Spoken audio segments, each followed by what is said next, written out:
Magandang araw! Ngayon ay itutuloy natin ang ating aralin ngayong week 1 sa Reading and Literacy Day 2. At tatalakayin natin ngayon ang pagpapantig. Ito ay natalakay na ng bahagya sa Day 1, ngunit bibigyan natin ng diin ngayong Day 2.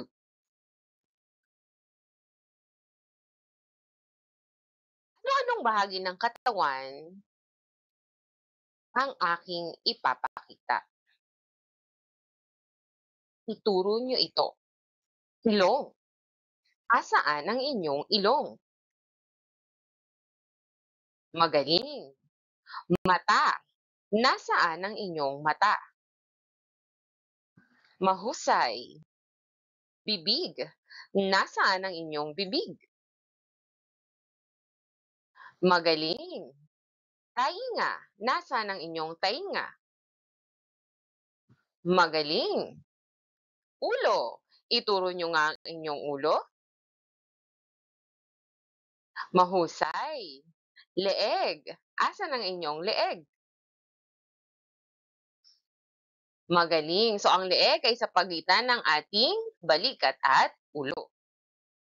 Balikat. Yan. English nito ay shoulders. Ilang balikat mayroon tayo? Kung ang sagot nyo ay 2, tama kayo. Braso. Asaan ang inyong braso? Magaling. Baywang. Hawakan nyo nga ang inyong baywang. Magaling. Tuhod. Nasaan ang inyong tuhod? Mahusay. At narito ang inyong tuhod. Paa. Nasaan ang inyong paa? Tama. Ilang paa mayroon tayo? Kung ang sagot nyo ay 2, tama kayo. Ang mga sumusunod na salita ay tumutukoy sa bahagi ng ating katawan. Ngayon, papantigin natin sa pamamagitan ng pagpalakpak ang mga salitang ito.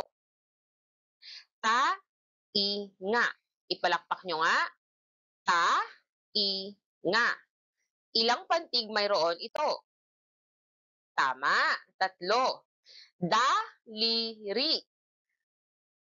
Da, li, ri. Ilang pantig? Tama, 3.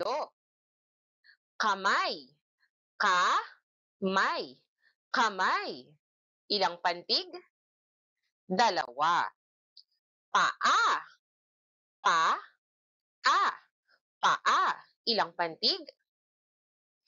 Tama, 2 din. Ngipin. Ngipin. Ilang pantig?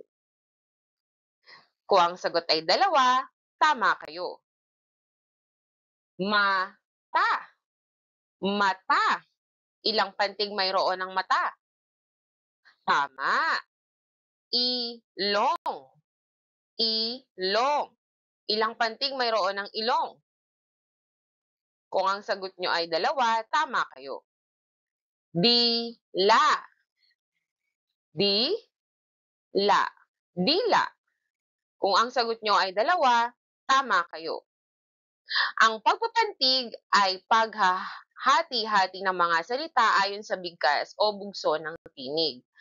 Nakatutulong ito upang makuha ang tamang pagbigkas sa mas tama at makabuluhang pagpapahayag ng salita o kahulugan ng salita. Pantigin nating muli ang mga bahagi ng ating katawan. Ipalakpak nyo nga. Ma-ta. 2.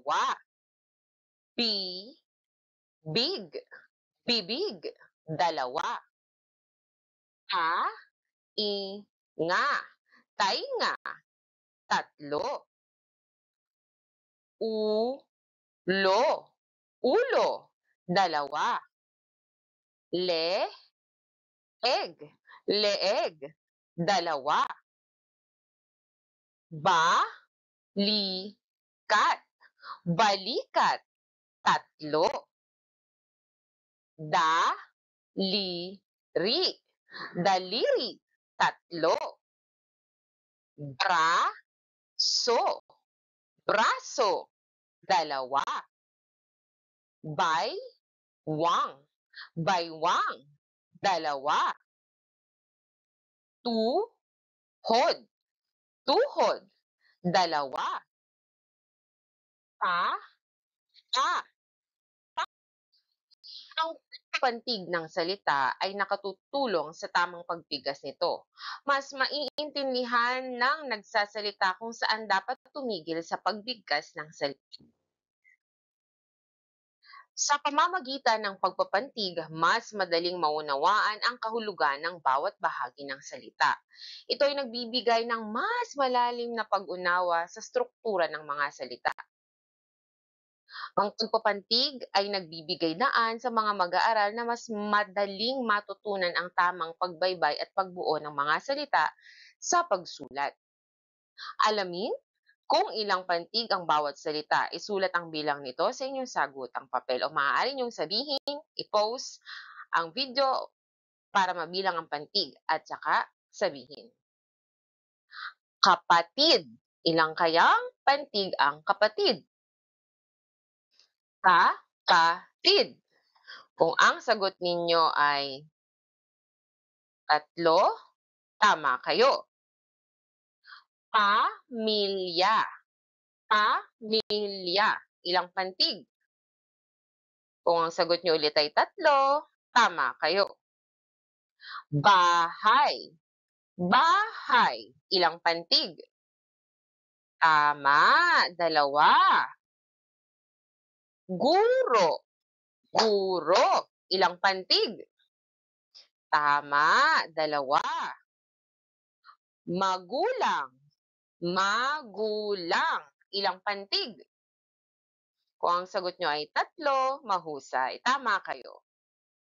So ngayon, para sa inyong karagdagang gawain, isulat ang tamang pantig ng mga salita sa kasunod na slide. Maaari niyong i-post ang mga ito para makopya nyo at may pantig. Sa unang bilang, ako. Kalawa, kami. Ikatlo, pangalan. Ika-4, pamilya. At ika-5 ay kapatid. So, ibibigay ko ang kasagutan sa susunod nating lesson. Hanggang sa muli, maraming salamat sa inyong pakikinig.